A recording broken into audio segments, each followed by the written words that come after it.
Welcome to No Clip, the podcast that's like a book club for people who don't think that books reward them enough for being good at them. I'm Chad Ruthermond. And I'm Andy Kinnick. And today, we're going to be talking about Diddy Kong Racing, a game that was developed by Rareware, published by Rareware and Nintendo, and was released in 1997 on the Nintendo 64. But first... if you give us a like or a rating, it'd be greatly appreciated. Also, happy Ape-ril. And it is Ape-ril again. This is the first full episode of Ape-ril, which you would have gotten a taste of last week when we talked about Super Monkey Ball. But Diddy Kong Racing is actually endemic of why we started this in the first place. Because we were like, man, we haven't talked about a single Donkey Kong game. And like we've made references to Donkey Kong. We've played them. They're not alien to us. Yeah. But they are just somehow never came up. I don't know. Yeah, I think it's because JJ doesn't like platformers. A former member of the podcast. Yeah. But yeah, and then both this game and Donkey Kong Country Tropical Freeze, spoilers, were suggested for last month or 2 months ago for Fanbrewery. So we were like, we have enough games here to just do a whole themed month around monkeys, so let's fucking do it. Yeah. And Monkey Ball and Ape Escape, the other two games that we're doing, are definitely like ones that I've had sort of sitting around, clunking around in the back of the old noggin, because I played them as a kid and really wanted to get to them eventually. So it's a golden opportunity. It's a golden banana opportunity. The joke wrote itself. It did. But today we're not starting with a Donkey Kong title proper, but rather Diddy Kong Racing. And with its release in 1997, it comes out after Mario Kart 64, and obviously very long after Super Mario Kart. So the kart racer genre was sort of ripe for something to try and do something a little different with it. Yeah, and I have no idea like when these games released, but there were a couple like on the PlayStation, like Crash Kart and Lego Racing and things like that. Yeah, and they all have like, with I guess maybe the exception of Crash Kart, because I've played like Crash Team Racing. Yeah, that's what I meant. Yeah. They could have been two games that I would have never known. Don't quote me on it, but I think it is Crash Team Racing. Okay, and it is very Mario Kart adjacent. It doesn't have much of a gimmick to it. Lego Racers does, in that you can build a car with Legos, and that's pretty cool. But Diddy Kong Racing is the kart racing game that you only ride a kart. Well, you ride it most of the time, but there are two other vehicles that you swap into for certain races. And that's sort of the gimmick, but there's even more that goes deeper that I do want to talk about. Yeah. Well, one of the biggest things to me as a kid that stood out is that it has a hub world and is like marketed as like a racing adventure, which definitely felt like I think a big deal to me at the time. I never owned this one. I rented it many times, but never actually played it more than like a weekend at a time. Yeah, we're gonna get deeper into this as the podcast goes along, but renting this game a week at a time might be like the optimal way to play this game. It lets you see all the best parts of the game without getting into the not as best parts of this game. But yeah, mechanically speaking, this is a kart racer in like the purest form. You have a go forward, go backward, and drift button. And you pick up... And a hop. And you do hop. And you can pick up item balloons, which allow you to use various like offensive and defensive capabilities. Which actually is unique, at least as far as I'm aware. Mario Kart never really had like a shield. Or maybe it had one or something. I mean, you can use the bananas and the shells as shields. Right. Oh, yeah, the 3-shell circle. And you can just hold a shell behind you and it'll block something. Yeah. But this has, like, dedicated, like, a bubble that you put around yourself. And they've introduced I think it's called the super horn, in newer games that if you hold it and then it can bust a blue shell. Right. I think this seems like a good place to talk about it. I don't really like kart racing games. Not that I didn't play them. I played a lot of Super Mario Kart. No, that's a lie. I played a lot of Mario Kart 64, a lot of Double Dash. And I played this game when I was a kid. A lot of this game, as the remnant save file that was still on the cartridge proves. But as I've gotten older, I've leaned way more into simulation racing as like my preferred genre. The racing as a whole is like pretty far down my list of things that I like to do. But kart racers are, I think it is my dwindling, like my dwindling faculties. I'm unable to control as well as I would like. Yeah, like in my head, and you can correct me if I'm wrong, I always felt like you and JJ don't like them. Like, I always thought it was funny, like, everyone in the world likes Mario Kart, and I do a video game podcast with the two people that don't. Yes. But I always thought of it as, like, both you and him really like games that, like, you can, like, take the time to get good at. And with Mario Kart specifically, because I don't have as much experience with others,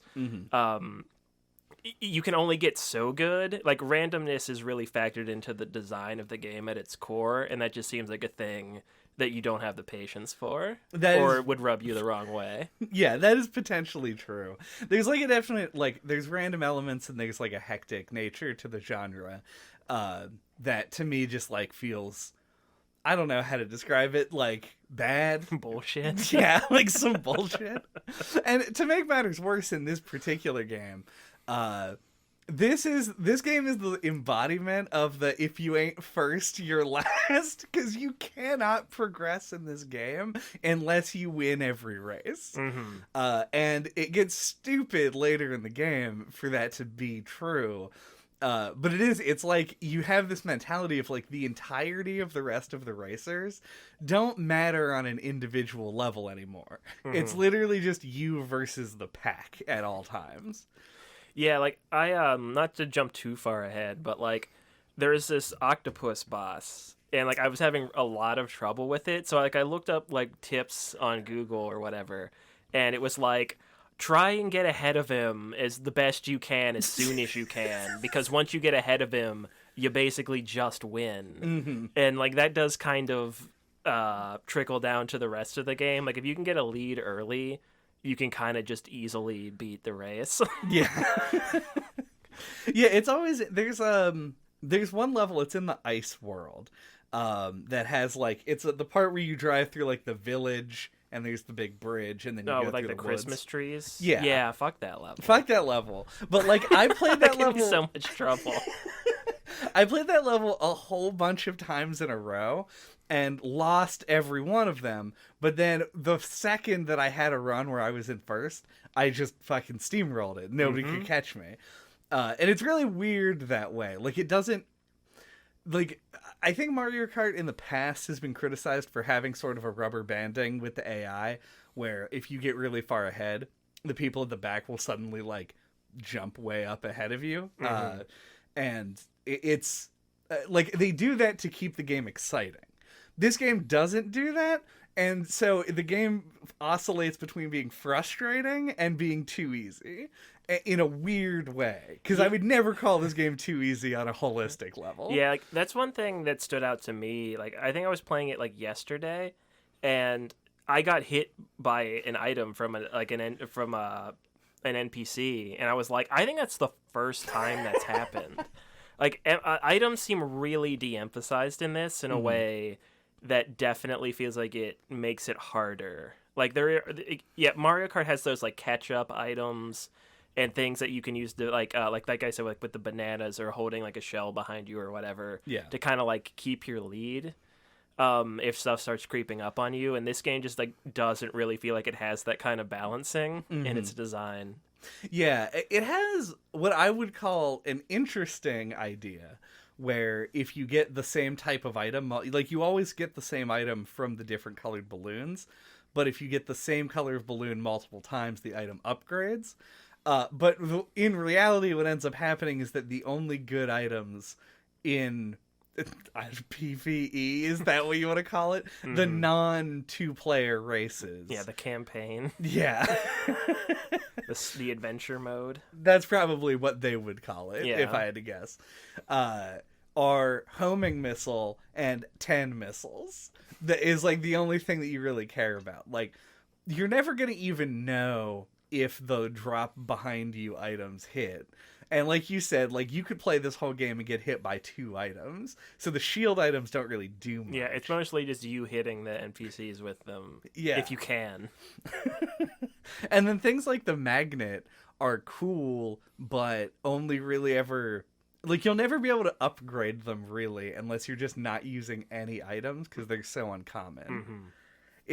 It's a cool system with, like, maybe a flawed execution, but also maybe not as that flawed of an execution, because, like, they serve a purpose, and they do their thing. They're just, like you said, de-emphasized. Yeah, and it almost feels like the tracks are too short to really let them shine. Mm-hmm. Yeah, all the races in this game are a couple of minutes. Like, they're all, like, Mario... Speedway? I don't know what it's called. Oh, Mushroom. Hold on. Royal Raceway. Royal Raceway, the one that's just a loop. Or no, the Mushroom Circuit. Royal Raceway is the first race in the Special Cup, always. Anyway, I think it's a short level. Is yeah, what I'm saying. The very first level. Yeah. Anyway, not important. We did not play Mario Kart to prepare for this episode. Yeah, all the levels are about that short. There's a couple that are longer, but for the most part, like the one I was just talking about with the Christmas trees, is a really long one. It has a lot of wide open spaces. That's weird also. But for the most part, it's like very short, and so you'll get items and like maybe you upgrade them, but you just hold on to them. Most of the time, unless they're boosters. Boosters are just always good. Yeah, like there are times when like I would just completely ignore whatever item. Like your actual it seems like it could be a good thing, but it's like you have to rely a little bit more on your skill. Mm-hmm. But then you have to like fight against the controls to really execute on the skill side of things. That's true. And when you're trying to just win a race, which for the record is basically the only thing I tried to do, and I will try and get into that a little bit later. If you just want to go from the beginning to the end, no other objectives but win the race. A lot of times the balloons end up as being like horrible booby traps to pull you off course. Yeah. You're like, oh, I'll snag that thing and then I'll have an edge. You won't. You will lose because you accidentally hit a tree on your way over there, and then everybody went past you. Were drifting. You fell on the bouncy water. Fucking weird. Yeah, I think one of the reasons why the tracks are shorter is because all the racers are rendered in 3D. Like, it was one thing. Another thing that like stood out about this game when it came out, other than the hub adventure mode angle, was like Mario Kart used like 2D sprites, kind of like Donkey Kong Country, where they like rendered them out and you use them as sprites. And so that made this game feel like more like modern and exciting and high tech, and better than Mario Kart, because look, it's 3D.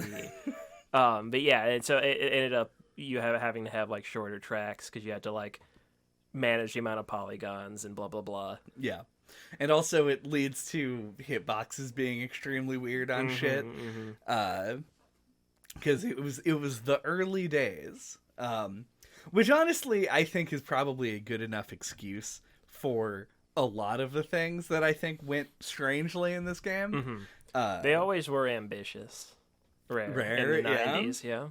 They always were a kidder, Steve. One of the other interesting things that this game did, as opposed to something like Mario Kart, is Mario Kart 64 is a game that its roster was made up of games from previous Nintendo games. I believe exclusively. I don't think anybody was introduced in that game. Yeah, it's all just Mario characters and Donkey Kong, if you don't count him as a Mario character. Right. Which that would be a fun debate to have at some point. But in this game, it wants to have that same feeling, but Rare doesn't have as deep a pool to draw from. At least not at the time. Yeah, of like recognizable characters who fit the aesthetic. They would be weird to put like I honestly don't even remember the Battletoads. Yeah, like it'd be pretty cool, but they are not in this game. So you get Diddy Kong and Conker, who are from other games, and Banjo. But then you also get like Tip Top the turtle, who I played as almost exclusively. And it's just like they feel like original character designs that are perfectly well fit within Rare's catalog. But it's interesting that it is even called Diddy Kong Racing at this point, because the game bears almost no resemblance to a Donkey Kong anything. Yeah, actually, I think this game came out before either Conker or Banjo, so it introduced those two characters. And yeah, like I think this game started out as a completely like original idea, and I feel like the tiger, whatever his name was, it doesn't matter. It does not matter. We're gonna find out anyway. Was supposed to be like the main character, and then I think Nintendo was like, slap Diddy Kong on that.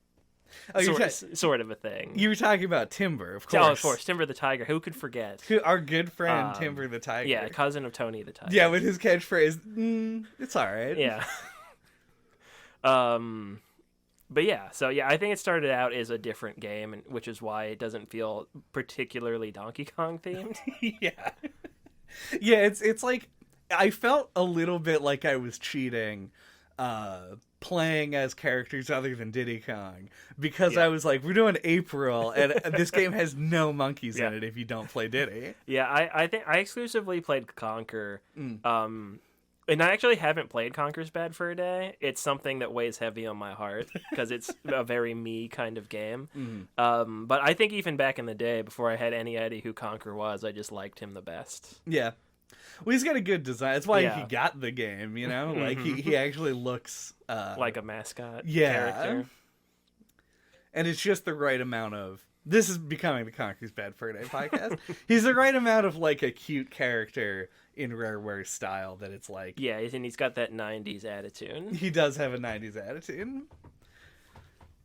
He does that good irreverent South Park humor. Yeah, I mean, like, Sonic would actually be, like, a good comparison. He's got those kind of proportions with, like, the smaller limbs and everything. Like, he's got, like, a little bit of, like, a classic cartoon character vibe. Like, you could draw him with, like, the Mickey Mouse glove hands. Right. And it would look appropriate. Yeah. I actually am struggling to remember if he does not have that. He does not. Interesting. Yeah. But yeah, I actually do love the fact that there are all these characters that feel just so appropriate in the game. And it is kind of a shame that they don't do anything. I actually am not sure even at this moment if the different characters have different stats. I don't know. I guess the answer is yes. I don't know. There's no way to like view them or anything. But yeah, like something like Crunch, who's the alligator, who does also have like a very Kremling style design to him. He's definitely like slower, but has like a higher top speed and like doesn't turn as well. Like I think it's very similar to Mario Kart in that way. And like the lighter character, like the smaller characters are faster, but or like quicker to accelerate, but don't have a not as high top speed. Right. And maneuver better. Those are all of the things. Usually, I'm not sure. Yeah, and I don't know if there's like a weight component like there is in Mario Kart, where if you like bump into somebody who weighs more than you will get spun out or whatever. I don't believe that there is, but all of the other stats seem to be more or less in line based on that. But yeah, I don't know. It's interesting because like a lot of the times, and as a kid and as an adult, I mostly just chose who the fuck I wanted to play as. I didn't consider the stat changes all that much. Yep. Still to this day, I've never once in any kart racing game picked a character based on stats. Right. It just seems very antithetical to the like. It's like it's weird because like you talk about like Smash Brothers, which is like the ultimate crossover game where you're like, oh, all these characters, you want to pick the character you like the best, but also you could like a character who you just don't like the way that they play. In one of these games, everybody plays exactly the same. Basically, have all the same buttons. It's a lot harder to perceive the differences. Yeah. So, like, why would you ever play as Mario? Really? It warms my heart to hear you say that. Yeah. And Smash Brothers, though, is the best character. In Diddy Kong Racing, though, I actually did occasionally enjoy taking old Diddy out for a spin. Because Diddy doesn't really get represented in anything, which is kind of a shame, both for Diddy Kong and his ego, but also because, like, this is his named title, and he's irrelevant to it. Are you downplaying the importance of Diddy's conquest? That is true. It is Donkey Kong Country Right, yeah. to Diddy's Conquest, but it is Diddy's game. Sure. It's definitely the better of the two. And you can debate in the comments if I mean between Donkey Kong Country or between it and Diddy Kong Racing. Yeah, in this playthrough, I didn't play as Diddy at all. As I said, I just played as Conker because I felt like it. But I also like Diddy Kong. I think like when I played this as a kid, I did use him as well, and he was always one of probably top 2 favorites in Donkey Kong 64. Like I've always liked Diddy as a character a lot. Yeah, and it is kind of sad. This is just Donkey Kong talk. In general, that like Rareware had the IP and then they got bought by Microsoft and Nintendo hasn't really known what to do with Donkey Kong. Yeah. Retro picked up the Donkey Kong Country titles, which are very good in my opinion, but it still kind of feels like Donkey Kong just gets put on the shelf most of the time, which is sad. Yeah. Well, Donkey Kong slightly less so than his other cast members. Like it makes more sense with like Kiddy Kong, who is an abomination that nobody likes, but when it comes to Diddy, like Diddy is like the Robin of Batman and Robin of the Donkey Kong franchise. He's like always there with DK and all of the games that Rare makes, and so they give him this outing, and then the plot of this game is like you're on an island that one seems fine. Yeah. But it's apparently under siege by Pigma Dengar. Oh, sorry. Yes, Wizpig. Qzard of Qbert fame is terrorizing the island, and you have to do races to which whatever. You're going to do races. It's a racing game. They wanted to put a plot in. That's fine. I'm not gonna be like, well, how does you beat him in a race? Why does he just go home? He's an honorable man. That's why. This is what separates Wizpig from Pigma Dengar. Yeah. Who is not an honorable man at all. But it's not like explained to you. I think this might be a in the manual kind of plot. Yeah. Very much so. I thought maybe you were like, no, well, I found if you find the jiggies in the corner, they'll explain to you. No, not as far as I know. There's no hidden jiggies. But yeah, it definitely feels like it's of that era where like all of the fleshing out was done in the manual. Yeah. But it does feel like it would have been really easy to put like a little opening cutscene to explain, like give a little bit of setup. Yeah. They spend a lot of time on that genie elephant. Taj, who floats in on the magic carpet after every race. But that is definitely the same animation. But that's about all you're going to get in the form of a cutscene in this game up until the very end of it. Yeah. So. Speaking of Taj, that's one of the things that like I really remembered as a kid. Like I don't know how many memories you have of playing this, but I always thought that it was like so cool that he was just running around in the field. Like, it was just one of those things you had to like dial your mind back to what it was like to play games as a kid, or in like when 3D games were new. Because like just something as simple as that seemed like so cool. Yeah, I remember like Diddy Kong Racing just seemed like this really magical, cool game, just because it had a little hub world and like an NPC running around in a field. It just seemed like really significant to my 7-year-old brain. No, yeah. No, I was older than that, but whatever. 9-year-old brain. No, I was younger than that. Yeah, you weren't Strike 9. it, reverse it. Yeah, all right. But no, let's talk about the hub world, because it actually is, like, no joke, some of the mechanical stuff that they put in this game, it feels like Rare wanted to sort of make a combo racing collectathon game, because that's what they made before. Yeah, inject that Banjo-Kazooie DNA into a Mario Kart. Yeah, and some of it lands and some of it doesn't land as well. Mm-hmm. But I think the hub world is, like, kind of the masterstroke of this game. There are a couple other elements that I think are extremely good, but this one in particular really sings, because you get that, like, feeling of discovery with it, because even though it takes maybe it would take longer as a kid. Mm-hmm. As an adult, it took me all of, like, 2 minutes to realize that you could get in different vehicles and go to different parts of the island. But because it's, like, the waterway, and then there's the pathway above the tunnel thing that you can take the plane through, it gives you an incentive to switch vehicles and kind of get accustomed to them. And it feels like, ooh, secret other world that you go to, and is like, sorry, I don't have enough balloons for that. But it is still there, and it's cool to, like, find and look at. Yeah, just like that kind of non-linear, like hub in place of a menu as a way to, like, present content that, like, Mario 64 pioneered. Mm-hmm. It's just so good. And it's used to great effect in this. Like, I feel like I could do a whole YouTube video essay on how cool hub worlds are, and how I feel like they didn't get fully explored before they were dropped for other things. Mm-hmm. But yeah, I just think it's really good in this. Like, you just get to, as you said, it's a way to, like, get accustomed to using the different vehicles, and then you get to do the little races with Taj in between certain triggers that you get, like completing certain tasks, which, like, familiarizes you even more.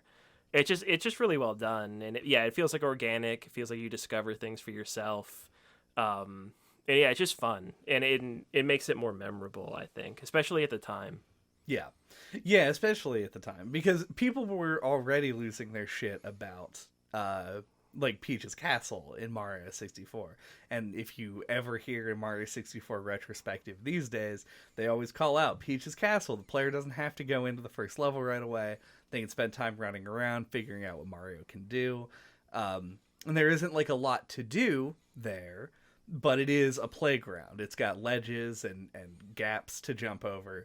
And this kind of works in the same way. Yeah, it just feels strangely intuitive. Mm-hmm. Like, you don't even think of it. It's a way to, like, completely transform the idea of, like, a level select or, like, a menu. It just, like, make it the game world itself. Mm-hmm. It's one of those things that actually uses the medium. Yeah. You know? Yeah. You're not going up to a drive-thru and being like, hell, let me get a level number 3. Yeah. I don't know if that joke was really good, but it's staying in. It makes sense. Yeah. It was kind of dumb, but... Just I thought of with menu. Yeah. We gotta put those pieces together. It made sense. Let me explain the joke to you a little. All right, and I'll make it funnier. Continue.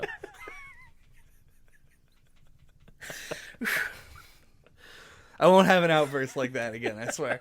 But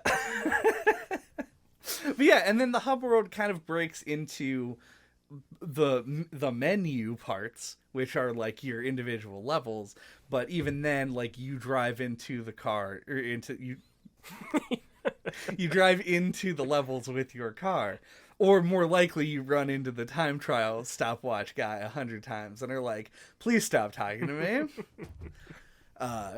Which actually happened to me with Taj as well, which I was massively embarrassed about, because the world is so big around him. And one time I just, like, came out of an area and just flew a plane directly into his head and was like, how did I do that? That is incredible that you ever ran into a character on accident. Anyway, I didn't finish this game because I'm too bad at it. That was the perfect segue. Samesies, but no, that's the hub world. That's as much as I think I probably have on it, really. So what do you think about the different vehicles? Hate them.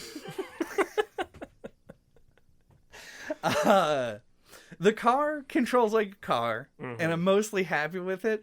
The way that the drifting works in the car is so intense compared to any other drifting mechanic in one of these games.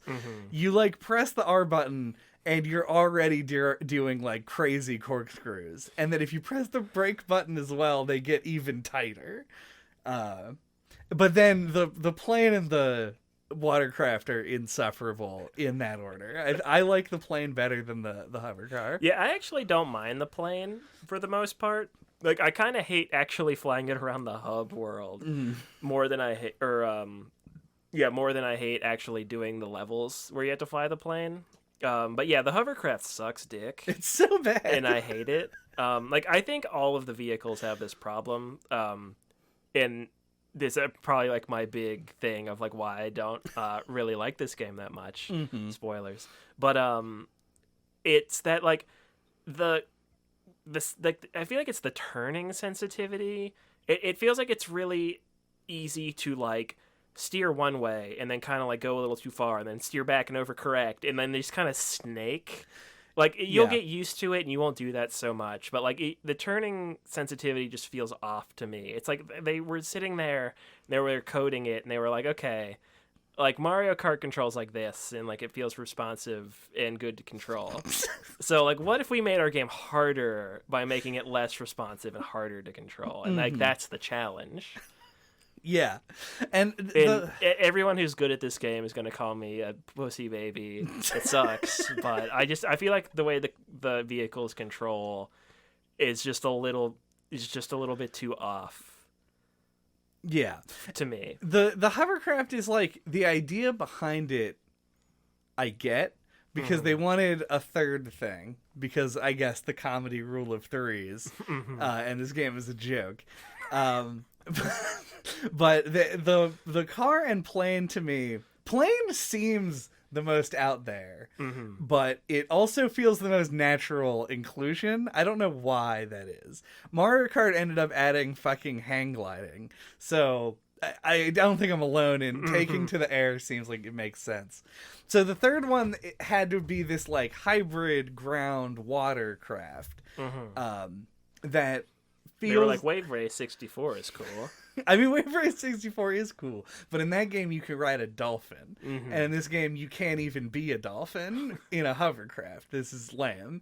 But it feels like the mechanical idea was like, let's take the car, and then we'll take the fucking running on ice physics from every platformer and just permanently apply it to the car. So now you slide all over the place, and you can't make turns. Which is hard. It makes all of the races with them really hard. And you end up in a situation in every one of them, if you're me, where you hit a wall, everybody goes by you, and then you're like, guess that run is over now. Yeah, you can, like, if you hop through your turns, it'll mitigate that. And if you don't turn quite as sharp, it helps as well. Like, if you go a little bit more, like, obtuse in your angle of turn, it works out all right. But yeah, it is very hard to get used to. And I just never really did, if I'm being honest. I've beaten a couple of races that require the hovercraft, but for the most part I just was unable to. Yeah, I sympathize. Yeah, it did definitely make the Octopus Boss fight much harder. But I persevered because I wasn't going to let him fucking beat me. Well, the octopus is like, you basically, to win the octopus fight, you have to have some combination on a sliding scale where you start out needing all luck. And over time, you replace bits of the luck that you need with rote memorization. And you say, this is where the bubbles are going to be. Because, like you said, you can't make tight turns, so it's difficult to avoid things. So you just have to remember where everything is and steer around it. And that is challenging, but it's not particularly enjoyable. Yeah, I did watch some people do it, like, quote, legitimately, where they, like, follow close behind him, dodge all of the mines, and then shoot him with a rocket and get past him, and then, you know, are able to stay ahead. Right. I was not ever able to do that. It's very hard. I got lucky and was able to just, like, boost ahead of him on the first lap and just beat him that way. Because he doesn't shoot things in front of him. It's so hard to play it normally. Yeah. It's just all of the bosses are hard in their own way, and the Triceratops boss feels like the one that is the most fair, even though he literally cheats. Like at the beginning of the race, he takes off first, but it still feels like do that. Yeah, but he's fair other than that. Yeah. He still feels like you are. You're doing a more straightforward race. The gimmick is basically that you're going up a big spiral. Yeah. So I don't know. You have to just be stressed out that you're gonna drift too hard and spin out. Then we bled into some bosses there. I want to talk about progression through the game as its own sort of topic. But I would like to do so along with all the other stuff that we still have to talk about in this game. After the break.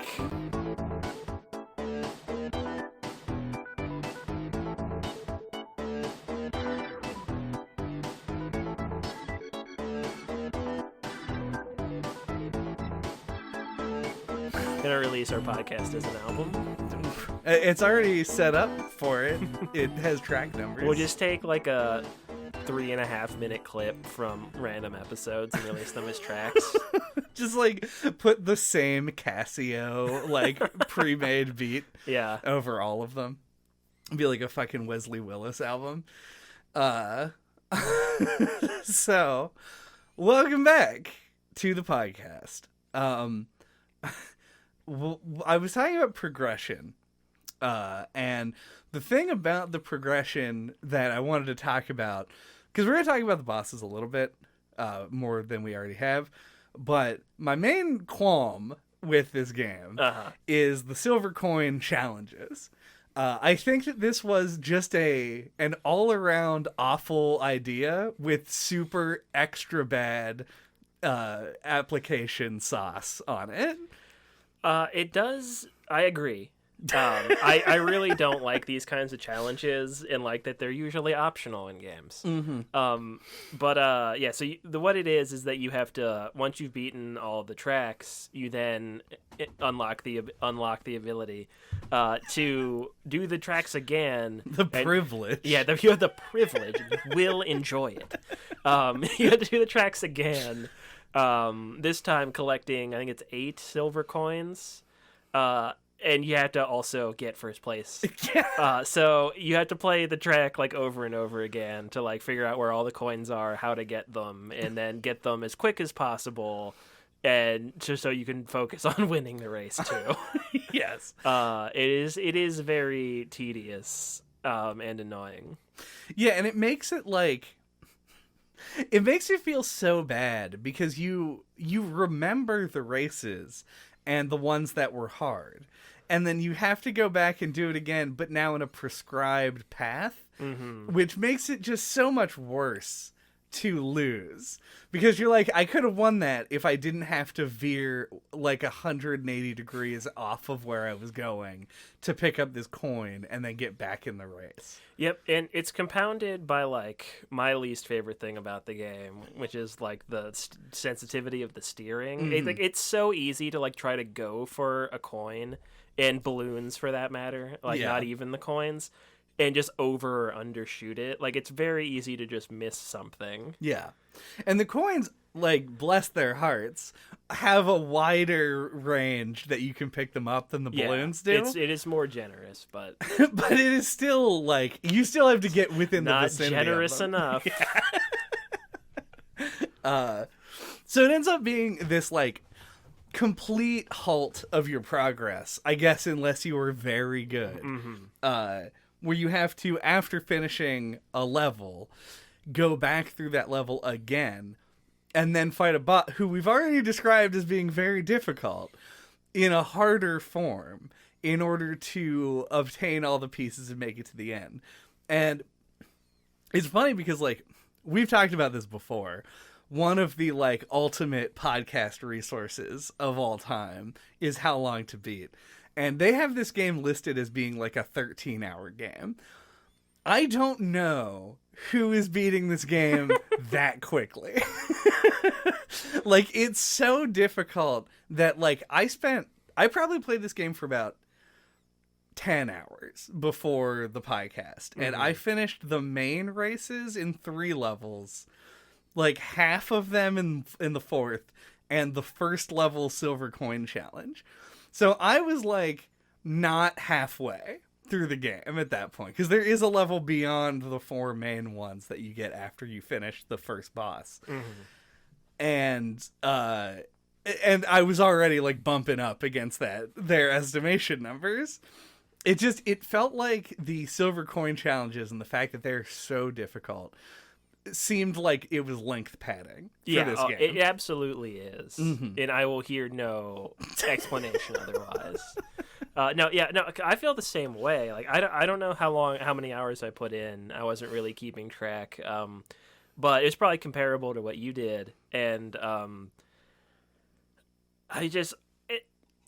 How Long to Beat says, like, 13 fucking hours, which is bullshit. And then I also, like, if you ever talk to people about this game, like, everybody's got, like, a positive nostalgic memory of this game. And so I was like, do I just, like, suck really bad? Like, I was, like, being gaslit by my own thoughts. And I was just like, and then I just showed you with this YouTube video we watched before coming in to record this. I was like, it felt so cathartic to watch that. I was like, because this guy on YouTube, and I wish I remembered the name so I could shout it out, but oops. He like makes an effort to complete the game, and he documents just how fucking hard it is. And I was like, oh, okay, it's not just me. This game is, like, stupidly hard. Yeah. Thank God. And, like, I know that the main thing that makes this game as hard as it is those silver coin challenges. Yeah. You could argue also the bosses, but you have to complete the silver coin challenges to get to them, so definitely at least part of it.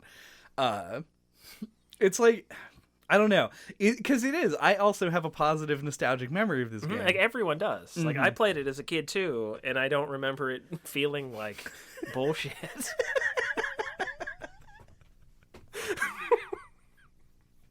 And, like, it's like a fucking joke on this cast that, like, I'm old games literate, and, like, we'll play a game and you'll be like, this fucking sucked, and I'll be like, I had a fine time with it. I know, but issues. Like, even for me, like, there's something about it that just feels off. Like, it's hard. It's really hard. Yeah, it feels poorly balanced, is what it is. Like, you end up, like, because you play through the main, like we were just talking about, like, you play through the main races, and they can be really hard until you get that lead. And then some of them are easy. Yeah. And you just pass through it, and it doesn't seem like it's by level or by vehicle or anything. It just seems like a complete random chance whether you're going to find a race to be really easy or really difficult. But the silver coin challenges are all hard. Yeah. Like, I did them in the first level, and they weren't super bad. But the one with that level with the bridge does suck. Suck my dick. Yeah. Every one after that felt like it was impossible. Yeah, I did a couple in the snow area, but that's as many as I did. Yeah. It's so complicated. It's like it is a memorization challenge, because you do have to know where the coins are. So, like, it's like a multi-stage process. And it's like an execution thing, too. Mm-hmm. It is easy to miss stuff, as I said. Yeah. Oh, yeah. You're on the last lap, and, like, you try to go for that coin, and you fucking miss it, and you're like, God damn it. I just did this whole race, and I had to do it again. Yep. Get all the coins, and be in first place. Yeah. Like, when I started doing silver coin challenges, my assumption was that you didn't have to win. And the first one that I completed, I won entirely by chance. Uh-huh. And then the second one I didn't, and it was like, no balloon. And I was like, fuck off. No balloon. Fuck you. How? You went and ran over Tosh and the other ones. He's like, I'm here to help you. I was like, you clearly are not.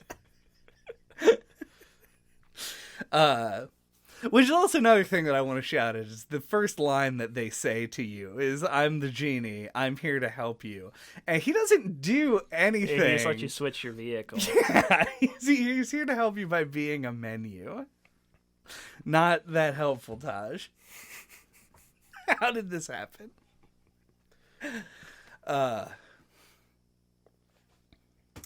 Okay.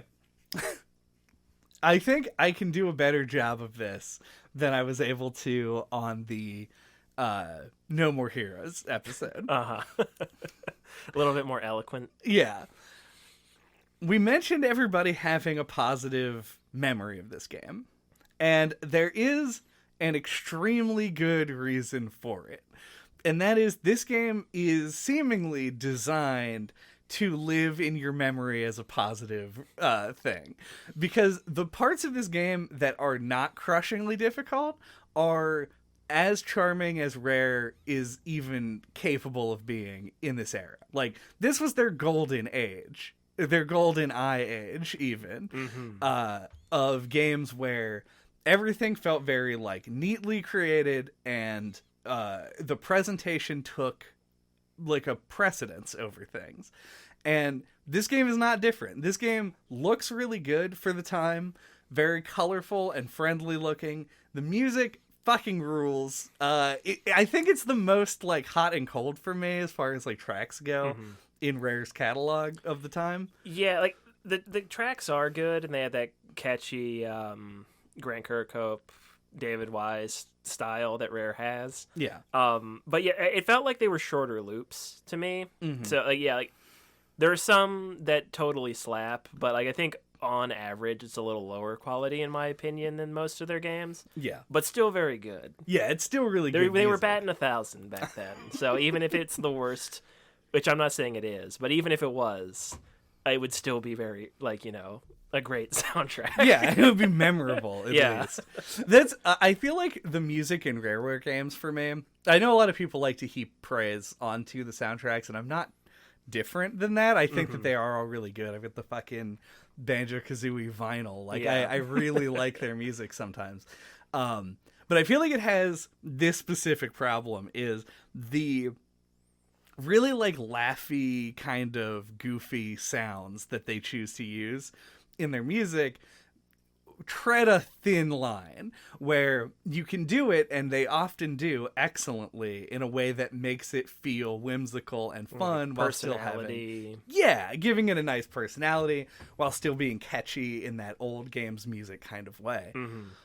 But then the other half of the time, when they toe the line too far, it feels like very weird 3D gen, like, kids movie from Taiwan. I actually totally agree with you.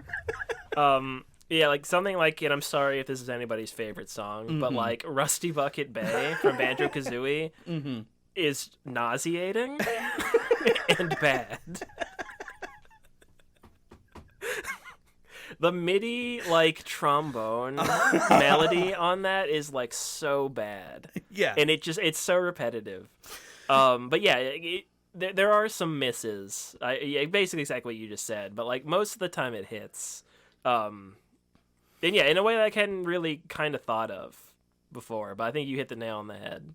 Yeah, it just has, like, a weird vibe to it. Yeah, it's like and I think you were getting at something, like, it does feel like they tried to, especially like the Grant Kirkhope era, like the N64, like MIDI soundtrack era.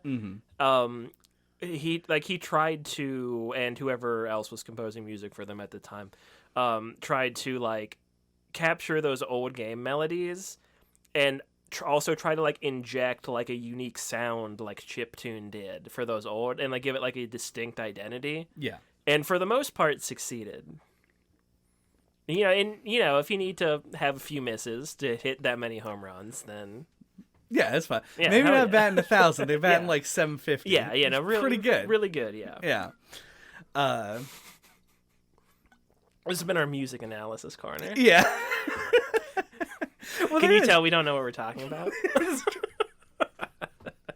But I want to call back to like Hypnospace Outlaw, right? It has music that is written as irony. It's like intentionally bad. Yeah, like something somebody figured out how to make, like with some random 90s gonna give you a virus software. Yes. And put on their MySpace profile. Yeah, and that shit is funny and works because of the context that surrounds it. I feel like this era of Rare's music feels like that done unironically and mostly really well. It's just those misses end up feeling like really, because I like weird shit, and the fact that they use so many like weird instrumentation, like dogs barking and shit, you're like, oh, this is like, I would never choose to listen to this without knowing like what it was, but because they do it well, it ends up working. And then just, man, sometimes you're like, God, that was the wrong MIDI choice to make in this one. The MIDI choice. But to this game's credit, I think most of its songs are pretty good. Mm-hmm. And I think that especially the like stage select, overworld music, and the ones several that count. of the tracks. Yeah, the ones that you're going to hear a lot are honestly some of my favorites. Yeah, they're very good. Yeah. I always remember the title screen song. It's a good one. For sure, yeah.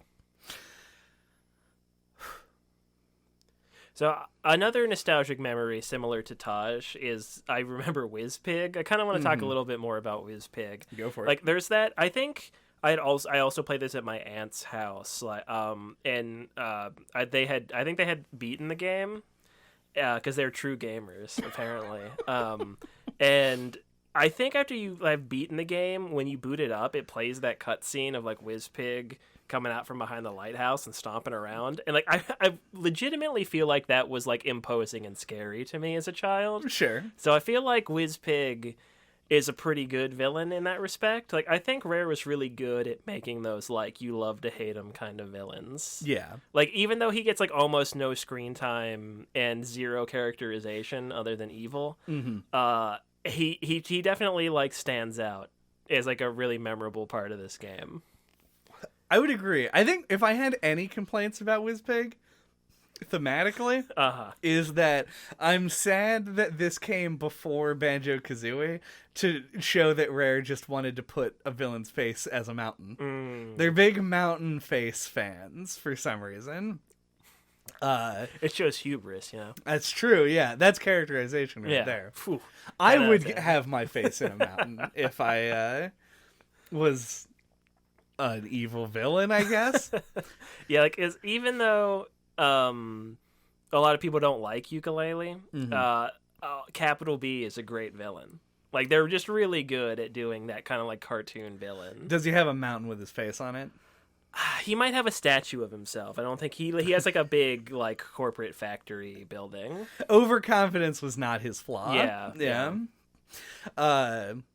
No, yeah, I agree with that. I think like his design is how do I describe this? It's kind of clip arty in a way. It almost makes me think of like Ninja Turtles. Yeah.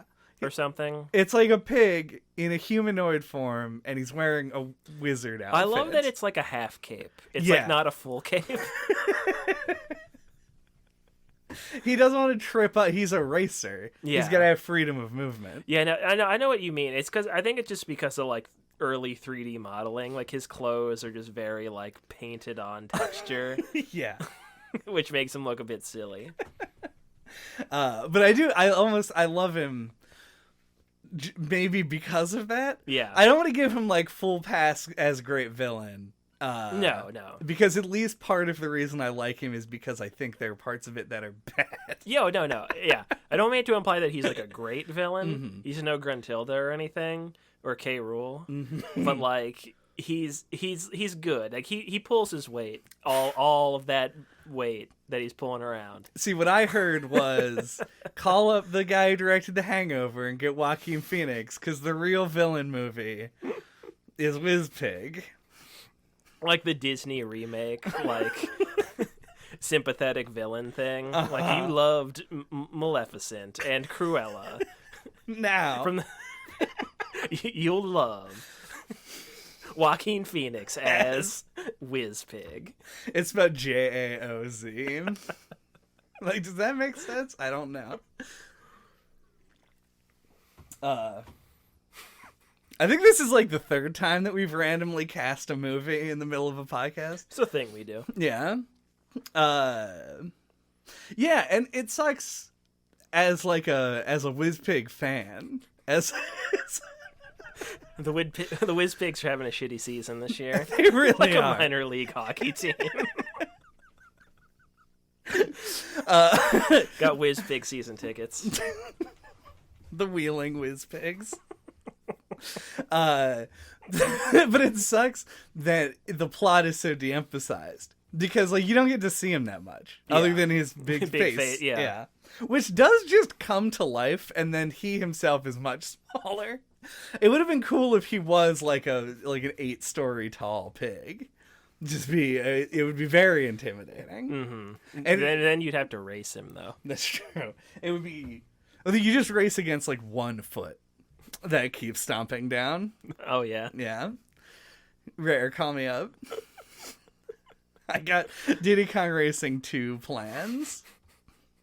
Super bomb bad racing. We're drinking during this one, by the way. What's up next, boss? Have we already talked about Fuck the Hovercraft? We did talk about Fuck the Hovercraft. Oh no, we talked about everything on my notes already. The only thing I have, and I don't know how to transition into it, and would be just complaining about the controls some more. Sure. And I was wanting to compare the controls, quite fittingly to how the jetpack for Diddy Kong controlled in Donkey Kong 64, where it's like, how did this make it past playtesting? Levels of like, this just doesn't feel right. It made it into the final product. But I feel like that was just more common back then, and we don't like to, but it's just how human brains work. We forget the bad things and remember the good things. Yeah. No, it is strange how sometimes everything feels just like a little bit off of what you feel like you're inputting. It could be like, once again, this is another thing that like if we had played this game on emulator, probably would have felt a little bit smoother. But in this case, I don't think it has anything to do with the game. I think it's just newer analog sticks are better at like actually putting the inputs in. Yeah, like I will like fight for the N64 controller. Like the N64 is like my first like real console. And I'm very nostalgic to that controller, and people like to shit on it all the time. Yeah. But even, like, while we were playing this, I was just like, man, the N64, like, joystick is so fucking weird. It really is. Like, compared to, like, a PlayStation joystick, because I'm also playing Ape Escape. Right. It's just, like, it's so, like, it's, like, really tall. And, like, it's just really weird compared to other joysticks. Yeah. It felt like, because I have multiple N64 controllers going back through the years, and the ones that always felt the best to use are the ones that survived a Mario Party. The looser ones? Yeah, that I like really ground in with the palm of my hand. See, I have one, like the clear purple one, which is the one that was like the favorite. Yeah. That we always used, is like that out there, and I don't like using it. Oh, you don't like the loose? I don't like the worn out joystick. Worn out joystick team. Yeah, in the comments, sound off below. One like is for stiff joysticks. One comment for loose joysticks. That's another one. Don't clip that one either. But no, I agree. I agree that about the controls. I disagree on the N64 controller. Yeah, because to me it feels like I'm doing a permanent like self fist bump when I'm playing. It just makes sense to me in a way. Like, I don't know. Sure. It's really because obviously they designed around the idea of the D-pad being way over here. Well, yeah, I think the idea was they hadn't considered that people would want it somehow, and this sounds silly in retrospect, but they had not considered like people would want to design a game that would use both the analog stick and the D-pad. Right. So the idea is like the right two handles would be for buttons and joystick, and if you wanted to use the D-pad, you had the one on the left and the right to do buttons and D-pad. And this game obviously does not make use of the D-pad. So most games don't use the D-pad. They just completely remove it. Yeah. Or it's used for some like weird extra thing. Or like in fighting games, you can choose to use either one. Mm-hmm. That kind of a thing was fairly common.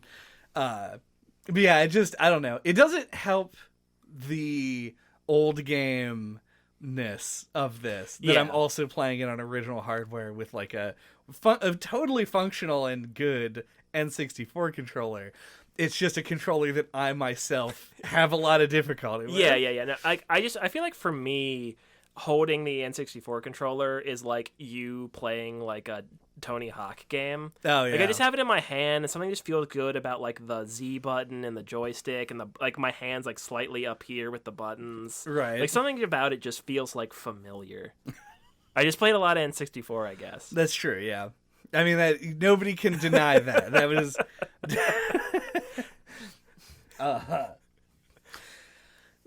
Yeah, I don't know. There's something about it. One other positive thing I'll just drop in here because we got a little bit of time left. I thought that while they are in practice very hard to deal with, the stage hazards and stuff in the tracks in this game are so fun and vibrant, and I really liked how they built out most of the levels. They are some of the most like lively kart racer levels I think I've ever seen. Mostly because other kart racers focus on making the path drivable. Yeah. And this one said, fuck that. Just do whatever, man. Yeah, like the dinosaur. On like one of the first couple levels. Like walks across the road. Yeah, and they change like per lap. Yeah. So you go by and the dinosaur's long gone, so you don't have to worry about him anymore. It's just very cool to see that kind of stuff implemented. And it isn't unique to this game, but I think that it does it in a very sort of like cartoony, fun way that I like. And I also like that like on certain levels you can see there will be like some kind of tunnel up off the ground, like for a plane. So like it cues you into the idea that like you can do these in multiplayer and use different vehicles to do the tracks. And I think that some tracks get reused with multiple vehicles, either in like the different modes or like time trial maybe. Yeah. But I could be wrong about that. There are definitely levels that look very similar that I thought were the same level. But now I'm second guessing myself. Yeah. But yeah, it is neat. And honestly, the multiplayer in this game ain't bad. If you're not fucking breaking your whole life to try and complete the nonsense challenges in this game, this is a totally serviceable multiplayer kart mode. Honestly, that's probably where the nostalgic positive memories come from, is actually multiplayer. Yeah. And the battle mode feels like it makes sense in this game as well, and is actually executed pretty well. It makes me curious as to why they made bosses that are races when they had all of the stuff for a battle mode involved. Like, just put a health bar on that motherfucker instead of making it the cheapest thing ever. I guess they just didn't think about it. I don't know. I don't know. It was a different time. We were so naive in 1997. It feels like I would rather shoot Wiz Pig with rockets in a plane than drive around his tiny ass track and fucking lose my marbles. Mm-hmm.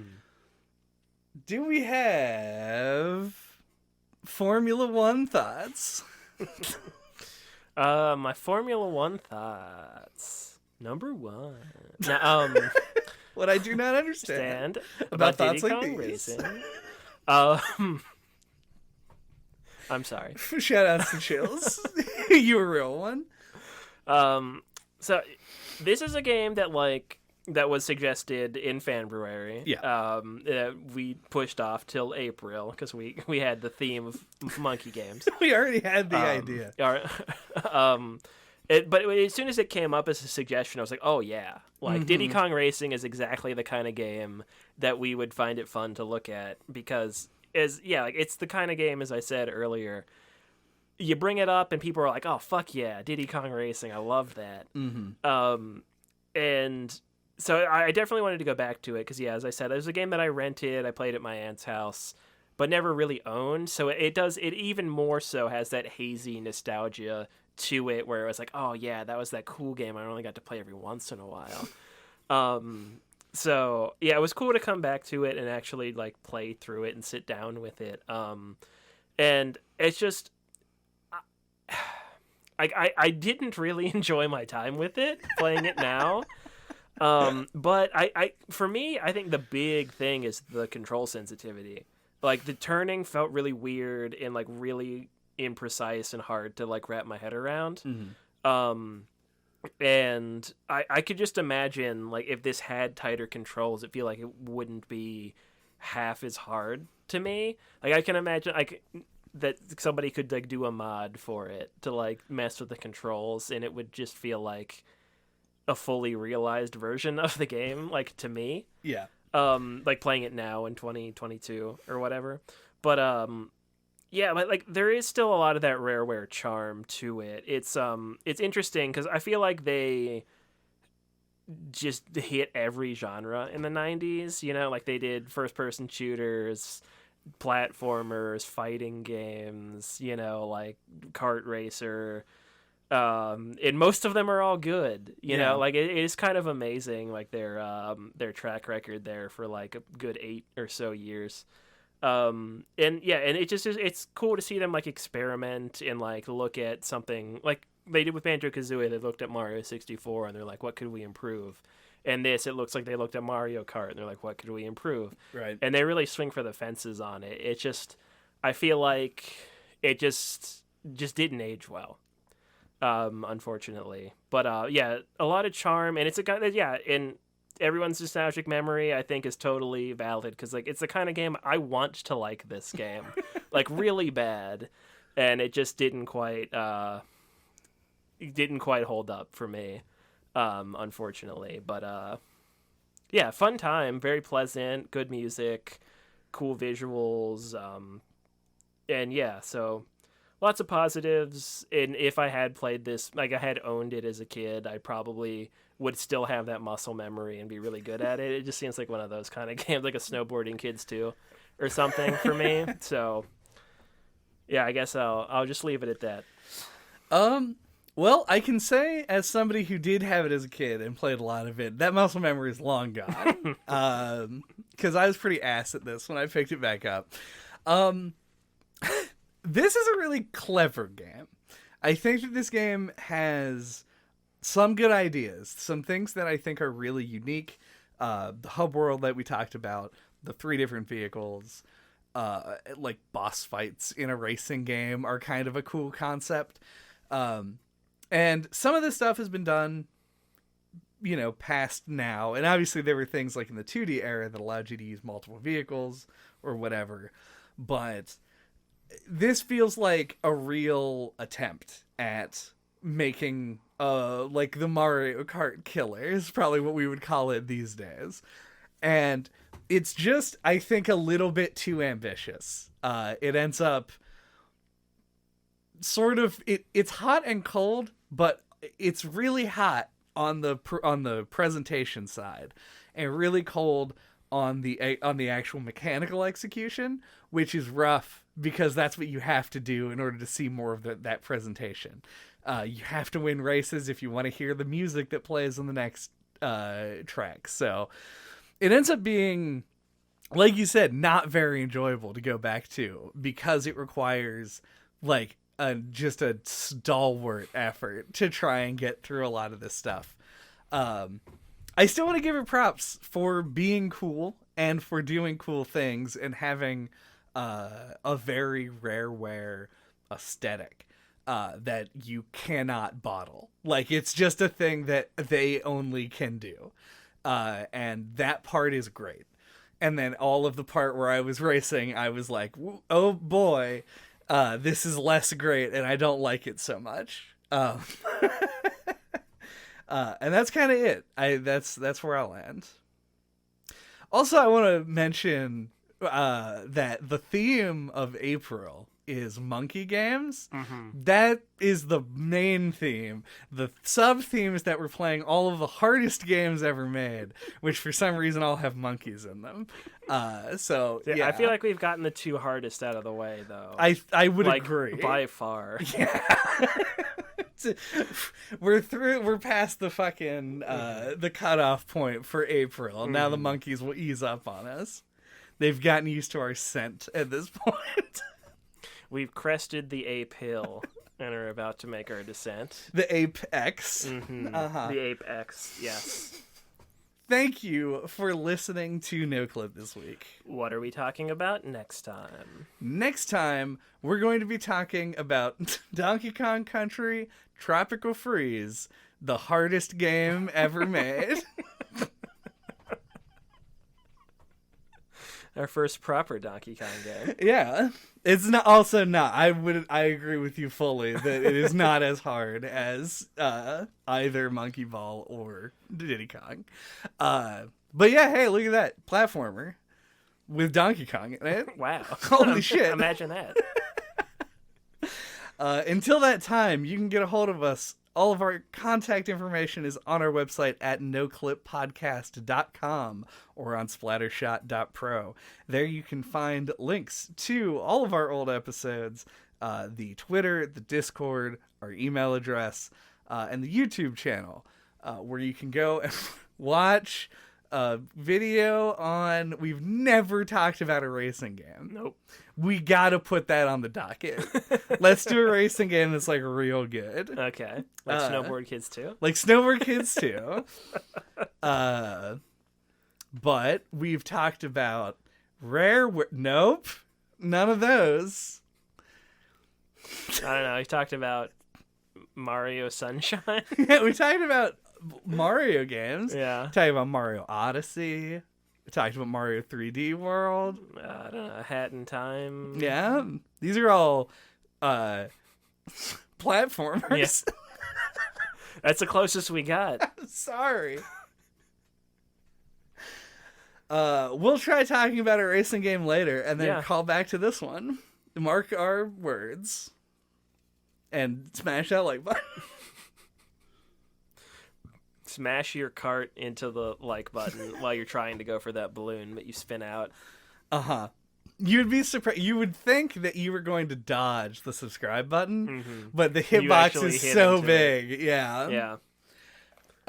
Tell us how bad we suck at the game in the comment section.